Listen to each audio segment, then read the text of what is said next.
Thanks for joining us today, all the way from Dallas. So for people watching or listening, really excited to have Lisa Pope, the president at Epicor. This is episode 116, I believe. For those that are members of Sales Community, thank you so much. For those that are not, you can go to salescommunity.com, and in, I think, upper left-hand corner, you see something that says winter free, so you get a free membership that way. And we also have Sandler as our sponsor today for this podcast. They're the training sponsor of Sales Community. And Tucker, thanks for putting up those links there. So people probably know, I tell the Sandler folks, it's probably one of the best names in terms of brand name and awareness. But although they have hundreds of customers, there's a lot of people that still aren't that aware. So they've got fantastic consulting services, help with talent development tools, technology, enablement, and cutting edge content. They've got really impressive programs going on that are delivering the outcomes that sales leaders like us have always looked for relative to improving the most important KPIs, such as revenue, margins, renewals, market share, reduction in sales time, et cetera. So our ROI they have is amazing, and you can check out their website. It has a ton of great content. Also, lots of great use cases by industry. As always, we have Tucker behind the scenes helping. So Tucker, thank you so much. So getting into Lisa here. So live in the Big D in Dallas. So I think anybody, whether you're born there or flying there, to kind of put something in the water, and you got to be a Cowboys fan, right? Absolutely, huge Cowboys fan, and even made it to the Super Bowl this year, although not with the Cowboys, unfortunately, but did get a chance to go. There you go. Yeah. So as a Patriots fan, I can honestly say, I dislike both teams just as much. So I really didn't care at all. Did you have a preference? I was rooting for the Chiefs. Big Patrick Mahomes fan. He went to Texas Tech, and so there's a lot of loyalty for them here. There you go. And you've got 4 sons, 2 daughters-in-law, which we'll talk about a little bit later, and actually 1 grandson, which seems amazing. You're into boating, skiing, skydiving, and you being a sports fan like I know you, I'm sure you probably already did your bracket, right? I did. I went with some unconventional picks, but we'll see how I do. It's $1 million challenge if you win. So there you go. Who do you have winning it? A team on the West Coast, Gonzaga. So I lived on the West Coast. I've got some roots there, and big fan of basketball. My youngest son played actually with Klay Thompson in high school. So there's quite a bit of connection there. But yeah, I like to look for that little bit of the underdog. Oh, there you go. It was great watching toward the end of the season the Gonzaga St. Mary's games. I mean, it's so cool, 2 schools like that. I've got a son at Alabama. Where's there's an Alabama flag here somewhere? Yeah, right there. So yes. It's easy. You take the number 1 pick. So we'll see. So to help with and then we met through Michael Madden, and so unlike some of the other guests who really have not worked really much together at all, but you're definitely highly respected. You've obviously been super successful, and then in preparing for this has been really amazing to see all your great talents. So look forward to sharing those with our guests today. Great. So I got a couple of intros. So Andy Cousins, who's at Epicor, SVP of International, says Lisa's awesome, a really great sales leader, big sports fan, and went to the Super Bowl. Steve Murphy, who's a CEO I know from years ago as well. And when I texted him, and obviously full disclosure, was yesterday, it was late. He actually called me and said, "Hey, Randy, let me tell you how great she is. But she's one of the best in the industry, trained by the best at Oracle. She's a big part of the success of Epicor. You're awesome at value-based selling, and you're so smooth that no one notices what's going on. You pull out so much great information from customers. And customers always come away feeling better about Epicor because of you," which I think, how nice is that? That's pretty nice. Yeah, I am very client facing, customer facing, a field general, so to speak. So that means a lot to me. There you go. Awesome. I send these comments as a follow-up, so that way you kind of have that in your file. You need it. So we jump into the questions. So you went undergrad, UC Santa Barbara, and then your first job was at Triad Systems, right? That is correct. And Epicor actually ended up buying Triad Systems, but they sold software into the hard goods and automotive aftermarket. So I sort of ended up full circle back where I started. Oh, awesome.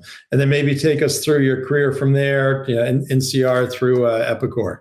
Yeah, I was a pre-sales person actually at Triad Systems, and so really learned the customer side of the business, right? They had us go to clients, work with clients, and learn the software. So when I went to NCR, I was actually hired in on the pre-sale side to be a software specialist for the distribution and manufacturing hardware teams. So again, very focused on the software side. Was there for about 8 years and got an opportunity to work with some really large aerospace and defense companies out in Southern Cal. And Oracle came and recruited me for one of the large accounts there. So ended up staying at Oracle for 7 years, and basically from that strategic account role moved into sales, regional sales VP, and then into a national VP for their strategic account. So learned a lot, was there during a very fast growth time for Oracle. So that was exciting to see. And then got an opportunity to move into an executive leadership role at QAD. They were based in Santa Barbara, so I had some shared connections with their founders, Pam and Carl Locker, who also had gone to UC Santa Barbara.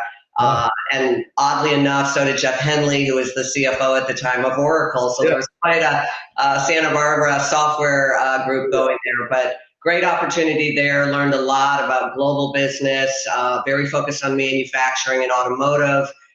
Really incredible company. And because of that expertise on the leadership team, got to be able to be outside my roots, sort of in sales, do acquisitions, help decide on benefits, and just participate in really becoming an executive, not just a sales exec.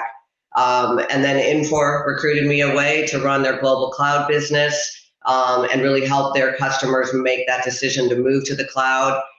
Really great leadership team there with Chuck Phillips, just incredible group. And then Epicor basically hired me away to come really recharge the company, put it back on a path for growth, similarly move more of their customers and their sales teams into the cloud, and then really get a chance, I think, to drive the next level in terms of leadership. So I've been there now 6 years, so it's been great, and have really seen all facets of ERP, thinking all the way back to obviously now. So 30 years of being in this specific industry. Wow, it's amazing. And during those go-go years at Oracle, I mean, only the strong and the best survive and also get promoted. So congratulations. No disrespect to any of the other companies, but certainly congratulations for that. So maybe briefly tell us a little bit about Epicor. Yeah, so Epicor, we're about $1 billion software company. I used to say we're the company that nobody really had heard about, right? So if I was on a plane and I'm like, well, I'm in ERP, the obvious is Oracle, SAP. And so I'd be like, no, I work for Epicor. And they'd be like, okay, so tell me about Epicor. And it was sort of like, well, we're sort of a smaller version of Oracle or SAP. But I think the truth is quite different, right? I think what Epicor does is we focus very specifically on the make, move, and sell supply chain, and very focused across essential companies. So this obviously played very well during the last 4 to 5 years, especially as those supply chains became so critical in our foundation and just in our economic growth. But manufacturing, distribution, and retail, and really only 5 verticals across that. If we look at lumber and building materials and automotive. So unlike a lot of our software competitors who may have, go after 30 verticals, we really focus on those 5 connected verticals and have, very specialized products for each of those specific verticals and very specialized people and teams that sort of understand that space better than our competitors. So that tends to be where we pretty much focus. We now, we have 4,000 employees. We're in 120 companies, so we definitely have the scale of a large company, but I guess, still small enough to really care and really have that customer touch and client-centric approach, which, again, is a big reason for me coming here. Wow, awesome. And you also are kind of, I guess, have gone through the transition of the on-prem to the cloud. So from a kind of, if you can maybe, if there's, two or three kind of go-to-market priorities, what would those be for the next year? Yeah, I think the cloud is still key. If you think about our industries, again, especially global manufacturing, they were slower to move to the cloud, right? They still were heavy on premise, still had a lot of specialized plants, and being on one big global instance in a lot of cases was not the approach they wanted. So I think we still have an opportunity to continue to move a lot of our customers that still are on premise into a cloud environment, and that will still continue to be a priority because I firmly believe that that's step one if you want to sort of be a digital transform business and really be able to move forward. That's got to be the first phase that you go through. But in addition to that, I think the other big areas that we're seeing is really a focus around the supply chain. And so in some cases, that's our companies consolidating and actually purchasing pieces of their supply chain so that they own it, which means that some of our core verticals have started to overlap. So some of our distributors are doing light manufacturing now, and some of our, obviously, even if you're a manufacturer, you want retail, you want your end consumers to be able to reach out and buy your products directly. So we're actually seeing our verticals converge quite a bit. And that's been exciting from a go-to-market perspective because we've got specialized resource in all of them, and we're able to really help navigate with our clients as they decide to maybe move into sort of an adjacent part of their business. And then the third big thing for us is really focusing on data as a service. And again, I think once you've got all of your systems in the cloud, you've got your business flows and your automation done, the next obvious thing is, what do we do with all that information and data? And for us, again, because of our supply chain focus, we're able to really dive into specific use cases for clients about where products should be in order for it to sell better, what products should be made where for better cost and for better, everything from the transportation side down to where are we going to deploy those products. So I think for us, that's our next big thing, right, is continuing to evolve and provide those insights to our customers. Wow, awesome. And I should have mentioned earlier, so I saw there's a LinkedIn user who says another great session with a fantastic guest. So thank you for whoever that is. But for those watching or listening, feel free to make any other comments. And certainly we always encourage questions. So Tucker does a great job behind the scenes pulling those up. So please feel free. So in terms of your ideal customer profile, if you think about kind of, I'll say the titles at the companies that you're selling to, kind of who are the kind of executive decision makers? Yeah, for us, a lot of it is the CFO. We've seen a lot of consolidation of systems now under more of the CFO's office.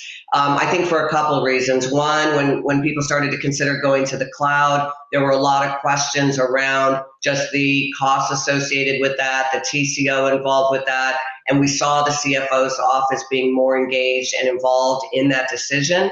Also, the security. So whether that's under the CIO or in some cases, there's a chief security officer, again, a lot more visibility into that being a major driver for why customers want to consider going to the cloud. They don't want to worry about maintaining all of that themselves. So between the CFO and the CIO, we see a lot of interest. And then clearly, because our system does expand really across the entire business flow, it's not unusual for us to have 10 different departments, 20 different individual demonstrations that happened with, the people in finance, the people in manufacturing, the people in operations and procurement, et cetera, et cetera. So it is still very much an enterprise focus, and there's a lot of constituents that get involved. But as I said, a lot of interest and a lot of visibility, I think, with the CFO specifically. So in terms of your TAM, total addressable market, it's a kind of fixed number, right? So what is it, like 1,000, 2,000 companies, if that?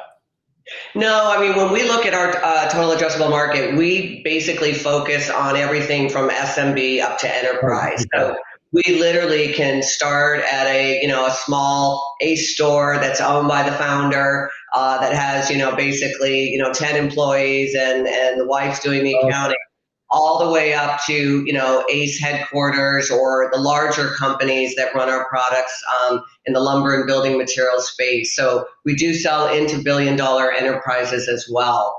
I think our market really has been expanded also just given the acquisitions we've done, because as we've acquired additional products, that definitely opens up, even if it's not a new customer segment for us, it may be a new product segment within our customers, right? Where before, another company maybe had owned that particular, product specialty.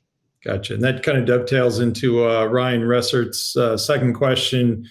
Curious what channels your sales reps are using to reach out and start conversations. So to imagine, is that SMB group, is that kind of like an inside sales group? And then the largest accounts, those are kind of proper kind of Yes, we definitely have things very segmented in the company. We start with a business development team.